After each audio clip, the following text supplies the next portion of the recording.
Ongi etorri, bienvenidos a todos a Desayunos Horizontes. Hoy 3 equipos de 3 películas en la competición de Horizontes. El último Elvis es película argentina de Armando Bo. El Bellavista, película uruguaya de Alicia Cano. Y La Sirga, película colombiana de William Vega. Empezamos ya sin más preámbulos con el primer invitado, Armando Bo. Bienvenido, Armando. ¿Cómo andas? ¿Todo bien? Bueno, el último Elvis. Hay que decir que Armando Bo, para los que conocen a tu abuelo y a tu papá, eres nieto de Armando Bo, controvertido cineasta argentino, y tu papá también cineasta. Sí, soy hijo de, nieto de, no tenía escapatoria. Y además, Armando Bo, el mismo nombre has guardado que el de tu abuelo. No se pusieron muy creativos, lamentablemente, así que acá estoy. Por suerte no estoy haciendo películas eróticas. Como ven, por la edad no es el histórico Armando Bo. Tú has hecho una larga carrera en cine publicitario, de hecho tienes un montón de premios, tengo entendido, y te has lanzado en la ficción ahora, en el cine, un primer largometraje de ficción, con el último Elvis, que por cierto no tiene nada que ver con la estética publicitaria. Sí, la verdad es que bueno, trabajé muchísimos años en la publicidad, que es un lugar donde uno aprende a profesionalizarse mucho, sobre todo en el aspecto visual. Un lugar donde uno tiene la posibilidad de entrenar el ojo, ¿no? Y la estética muchísimo. Al mismo tiempo no tiene nada que ver con el contar una historia, donde el manejar un monstruo de 1 hora y media, 2, con estados emotivos y personajes. ¿no? O sea, la verdad es que me sirvió muchísimo para un montón de cosas y al mismo tiempo el estar haciendo una película era como no haber aprendido nada, ¿no? Entonces, la verdad que fue como un salto al vacío y bueno, estoy muy contento de alguna manera cómo se terminó dando, ¿no? Ópera prima de ficción, tú eres guionista también y sí. lo has escrito con Giacobone. Sí, que es mi primo, somos primos. Eres primo tuyo. Y co-guionistas también de otra película muy célebre que es Beautiful, de Alejandro González Iñárritu. Sí, coescribimos junto con Alejandro, bueno, el guión de Elvis. O sea, yo le mandé el guión de Elvis a Alejandro y bueno, fue el guión de Elvis que nos llevó a coescribir Beautiful. A él le gustó el guión y nos convocó para escribir, así que de alguna manera son primas lejanas, son relacionadas. El último Elvis, bueno, el tema de un socia es un hombre que imita a Elvis, pero es casi un desdoblamiento de personalidad lo que te ha interesado ahí. Es un personaje entrañable perdedor, digamos, un hombre que imita y es socia de Elvis Presley. Sí, la verdad es que más que imitar, él cree que es Elvis. De alguna manera, él tiene un talento. El personaje, Carlos, es un obrero metalúrgico que nada, de día trabaja y tiene una realidad y de noche toca en diferentes lugares, en diferentes shows. Y la verdad es que el tipo tiene un don impresionante, canta con un nivel, incluso puede ser hasta mejor que Elvis, y bueno, y de alguna manera se construyó una pequeña realidad donde le funciona, donde, digo, con diferentes, como todos hacemos un poco en nuestros hábitats, se arma una realidad paralela donde a él le funciona creer ser quien es, ¿no? Y de alguna manera la vida llega a cachetearlo para decirle, mostrarle dónde está su realidad y sacudirlo y nada, y él tiene como que de alguna manera hacerse cargo de su vida, ¿no? Que en algo que nunca hizo. Y bueno, y ahí es donde creo que la película gira, cambia y bueno, y que se vuelve mucho menos hermética. Digo, junto con el personaje, la película se vuelve mucho más emotiva y bueno, y él se encuentra en esa decisión de tener que seguir su sueño, ¿no? Y esa mentira de la que se había construido, o de alguna manera abrirse y hacerse cargo de las cosas, de su realidad y de su familia, ¿no? ¿Te inspiraste en hechos reales o es un personaje totalmente imaginario? No, la verdad es que no. O sea, es un personaje que de alguna manera lo fuimos construyendo, lo fuimos encontrando, fue apareciendo también. La película lo fue encontrando. Mismo creo que terminó de aparecer junto con el actor también, se terminó de moldear. El hecho de que el actor cante la película es vital para la credibilidad del personaje, de la película, ¿no? O sea, para mí era importante que no sea una película musical, sino que la música esté contando una historia y que logren ser parte de la película también las escenas que está cantando, porque es el momento donde él más se siente Elvis, ¿no? Es donde él se siente digo, tiene ese fuego interno y está de alguna manera, en ese momento de adrenalina y donde, entonces era muy importante que esas escenas funcionaran como bloques emotivos, pero también dramáticos, ¿no? Y no solo música, no eran descansos para la película, ¿no? ¿Y cómo llegaste a este actor? John McNerney, John McNerney, sí. Es un arquitecto que nunca había actuado. Él tiene una banda tributo que se llama Elvis Vive y él iba a ser el coach del actor que iba a hacer esta película. Bueno, un par de meses antes de empezar a filmar no llegamos a un acuerdo con el actor y nada, decidí hacerle una prueba de cámara, pusimos la cámara, la luz y de alguna manera había aparecido el personaje. Fue casi como mágico y al mismo tiempo me sentí un idiota, pues lo tuve 1 año y medio en mi escritorio mirándome y que no me pude dar cuenta, ¿no? Era como tenía al mejor jugador en el banco y bueno, y salió a jugar y fue increíble. Obviamente que ensayamos como 5 meses, él hizo un esfuerzo impresionante, bajó 40 kilos para la película y realmente entrenó. No es una típica película que él está haciendo él mismo, ¿no? O sea, digo, para nada tiene que ver su realidad con esta y él está llevando un personaje adelante con sus emociones, sus tristezas, sus felicidades y la verdad es que me terminó sorprendiendo constantemente en la filmación, cosa que después de haber ensayado tanto uno no se sorprende tanto y él me dio muchísimo más. En efecto, es un excelente papel de composición para ser un no profesional, porque es un personaje muy contradictorio y Total. Lo haces además, bueno, la dirección de actores está para algo, me imagino, pero lo haces entre entrañable y detestable al mismo tiempo, es decir.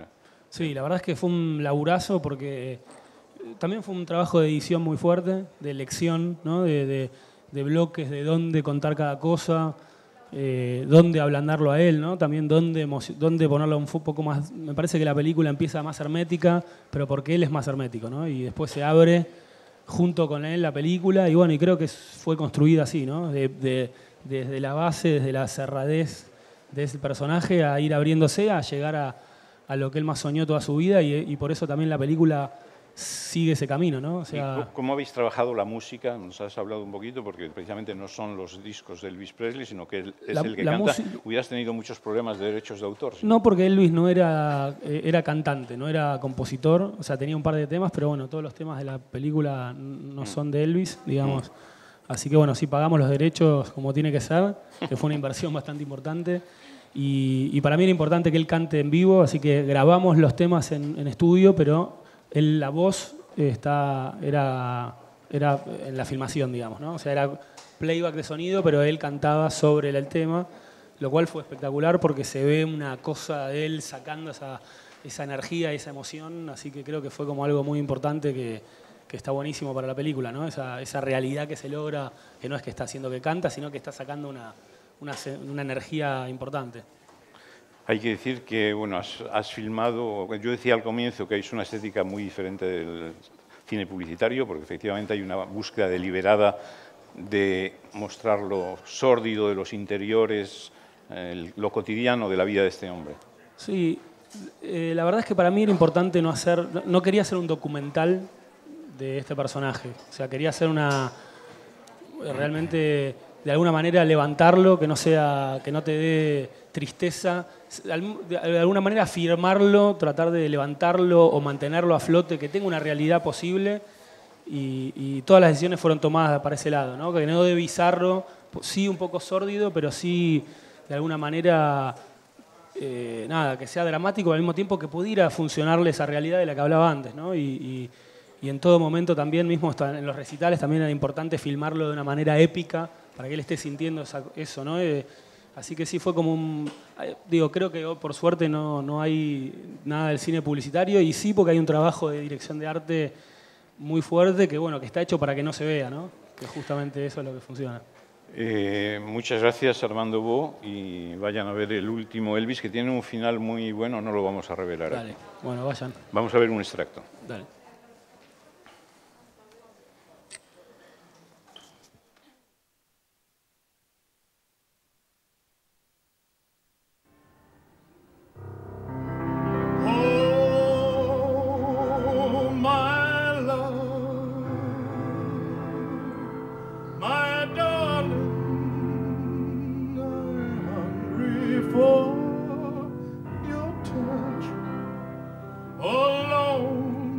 sentiste que habías hecho todo en la vida, habías triunfado en todo lo que te propusiste hacer.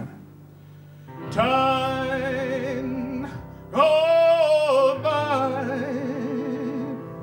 so slowly in time and do so much for you still mine.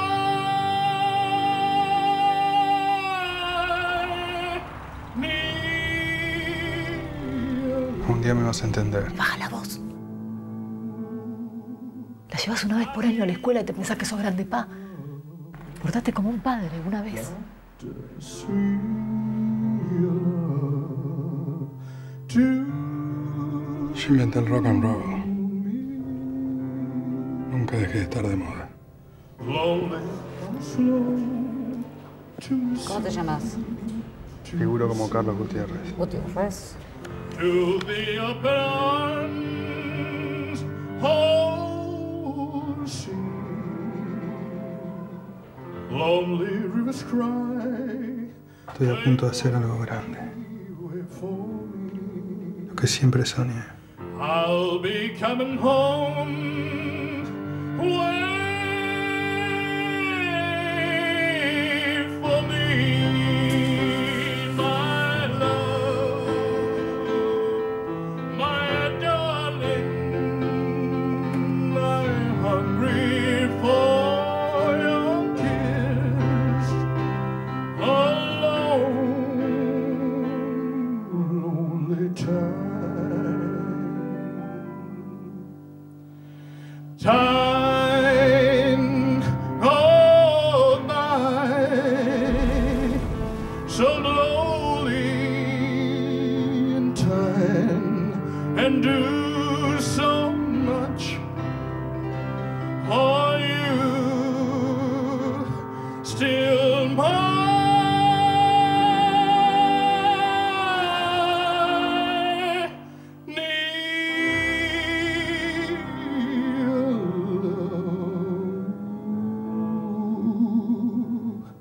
I need your love, got a sweet love to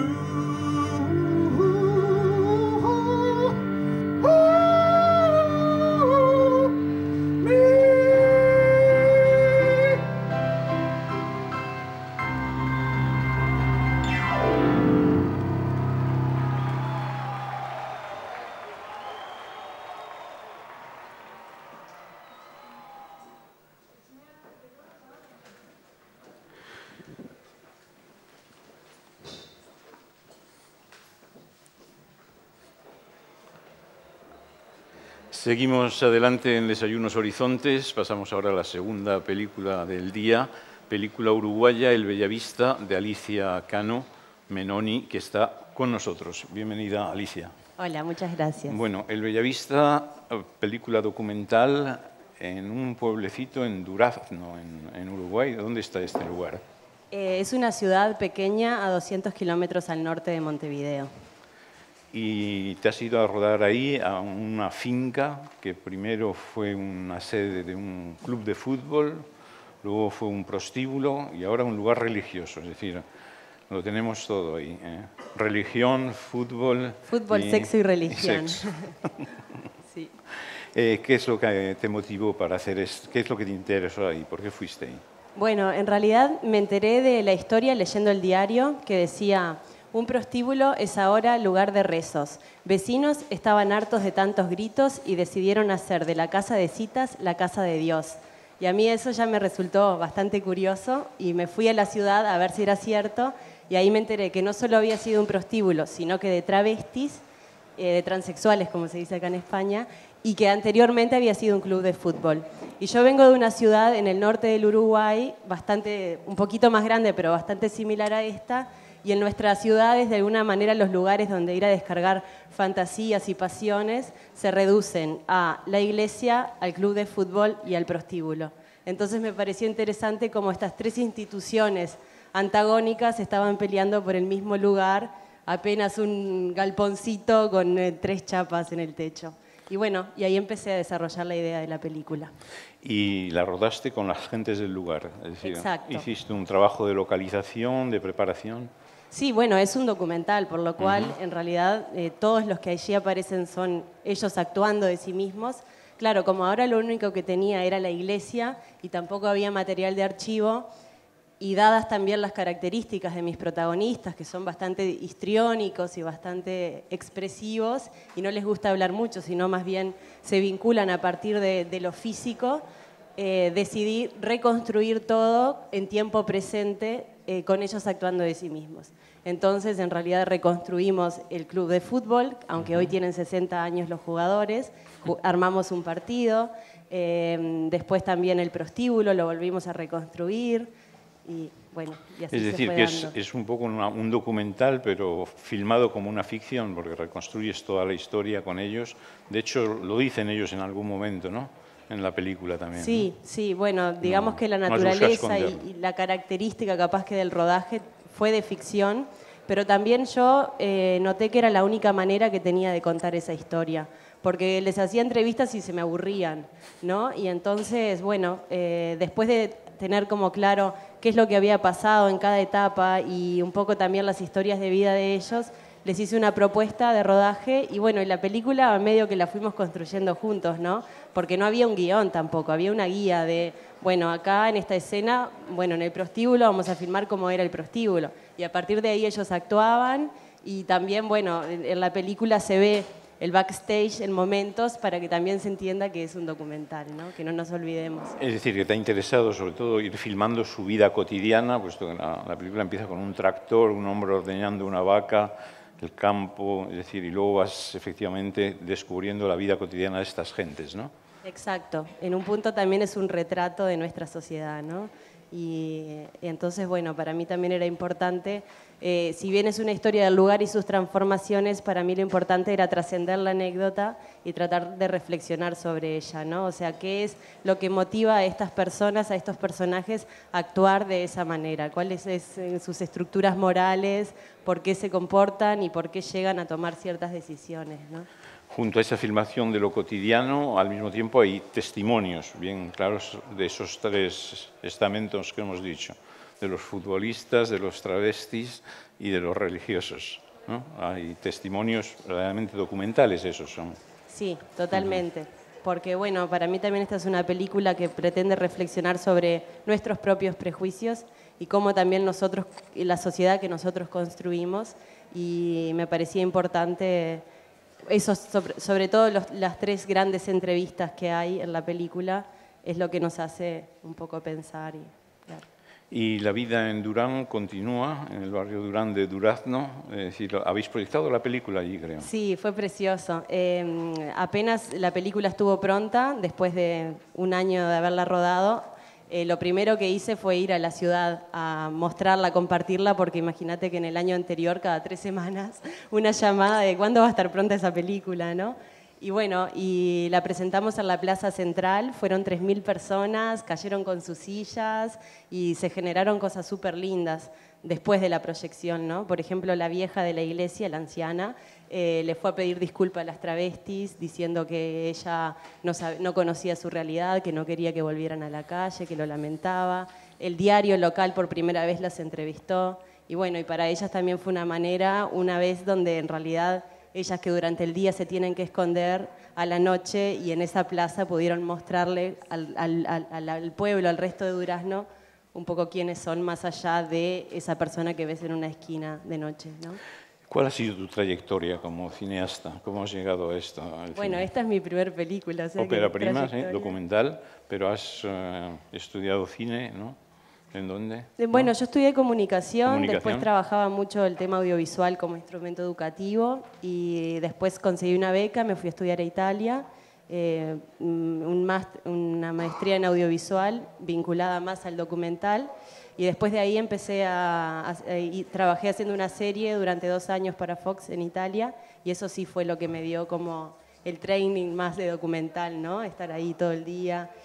Y después me volví a Uruguay y empecé a armar esta película. ¿Y te interesa más el trabajo documental que la ficción o depende del tema que encuentres? Bueno, en realidad hasta ahora sí, porque me gusta, o sea, lo que me gusta también del documental es ese proceso, ese descubrir historias, ¿no? Encontrarte, trabajar con la materia que te rodea y bueno, y eso es lo que más me gusta del documental.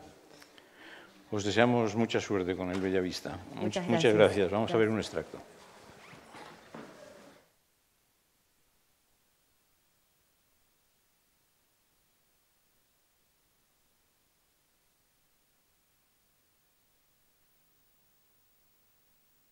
Sobre las ruinas del pecado edificaré mi iglesia. En el nombre del Padre, en el nombre del Hijo, en el nombre del Espíritu Santo, estamos aquí. La llave la tengo yo. Del Bellavista hago lo que yo quiero y como yo quiero. Es mío. Vamos arriba, chiquilinas. Son las 10 y nos espera una larga noche. Va. Vamos.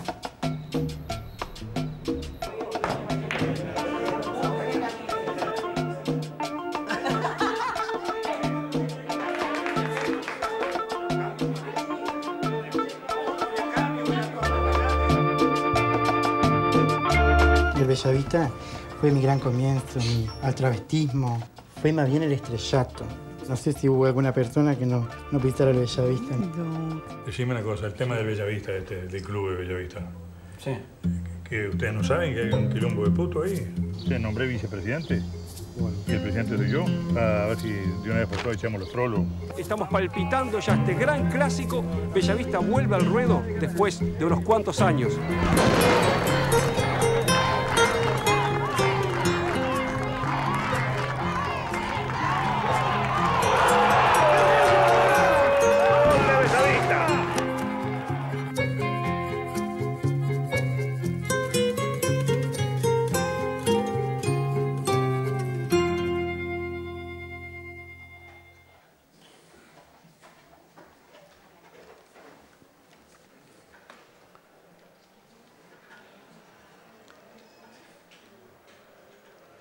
Pasamos ya a la tercera película del día, La Sirga, película colombiana de William Vega. El realizador está con nosotros. Bienvenido, William. Muchas gracias. Bueno, La Sirga viene del Festival de Cannes, estuvo en la quincena y pasó por Cine en Construcción también. Sí, claro. Esta cantera que hay, que luego vais a todos los festivales. Sí, es una fortuna, ¿no? Haber estado en esa selección en Toulouse y bueno, sí, de alguna manera ahí se empiezan a abrir ciertas puertas para socializar el proyecto.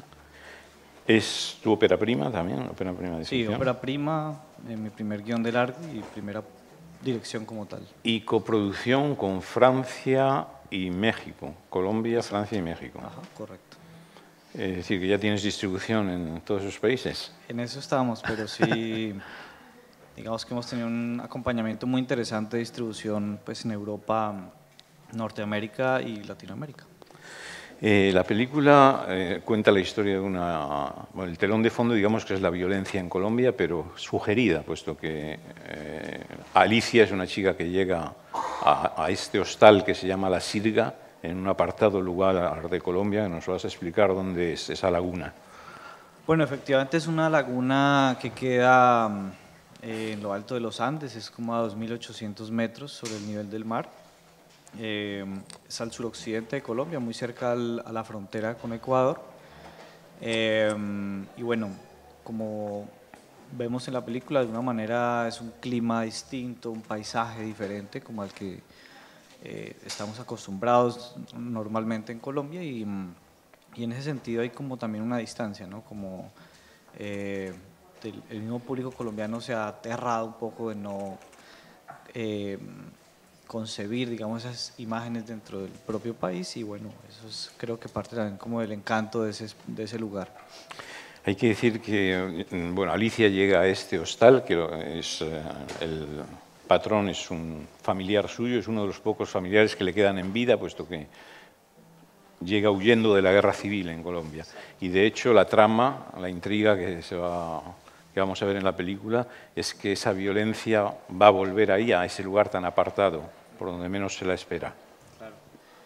Sí, creo que eso es un poquito como el trasfondo que se maneja, ¿no? Es un poco entender al personaje también como parte de estos ciclos, ¿no? Como que no solamente están sujetos como a ese contexto, digamos, de la situación, en la coyuntura en Colombia, sino a algo que va más allá, ¿no? Un poco una condición casi humana de esto del ensayo-error, de los ciclos de destrucción y construcción, ¿no? Que sí están, digamos, expuestos bajo ese contexto social, político, incluso militar en Colombia, pero sí creo que va más allá, ¿no? Y es hablar un poco como de ciertas condiciones humanas. Solemos decir a menudo que hay documentales que parecen ficciones y hay ficciones que parecen documentales. En el caso vuestro, aunque podríamos pensar que esto es casi documental, la sirga la habéis construido de arriba abajo.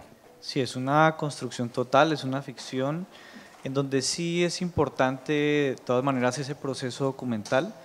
Yo hace varios años, por ahí en el 2005, hice una serie de documentales justamente alrededor de esa laguna y de ahí de alguna manera pues nace como la idea de hacer esta película y también creo que es una aproximación a la puesta en escena, ¿no? Creo que el documental es un gran aliado para dirigir actores, para generar un poco esa narración audiovisual.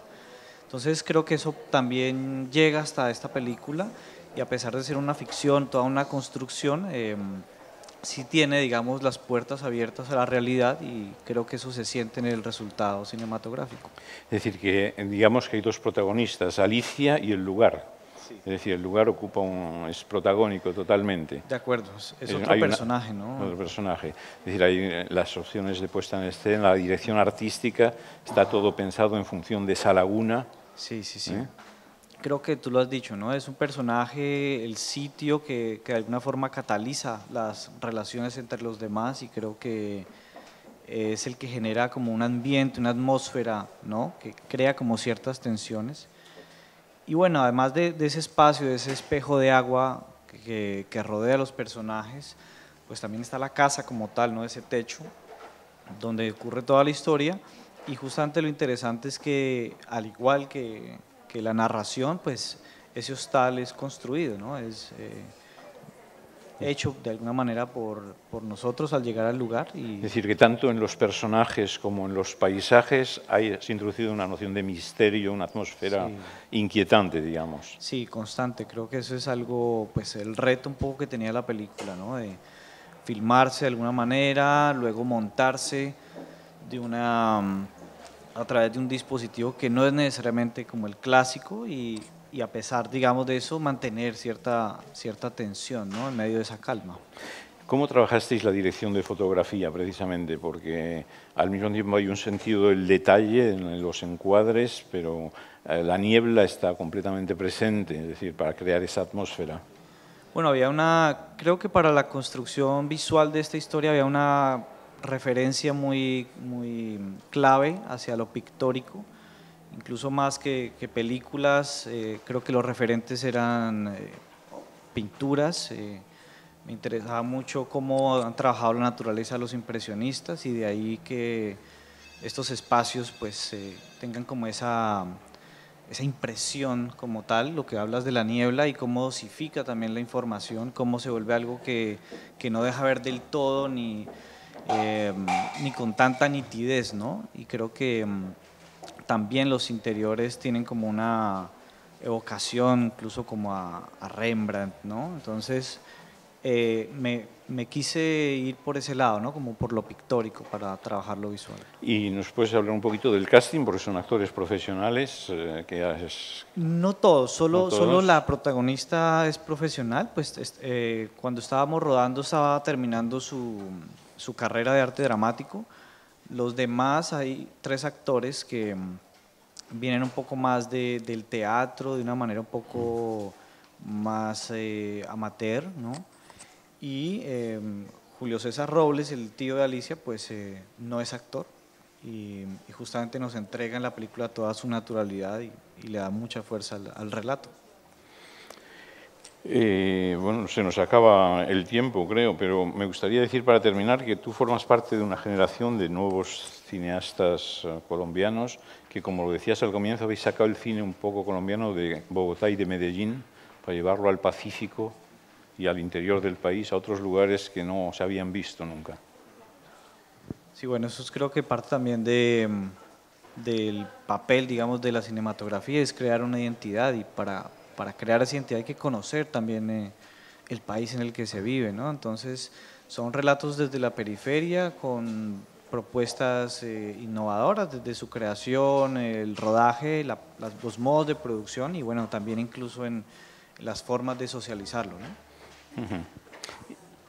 Muchas gracias, William Vega, con La Sirga en Horizontes Latinos. Esto es todo por hoy.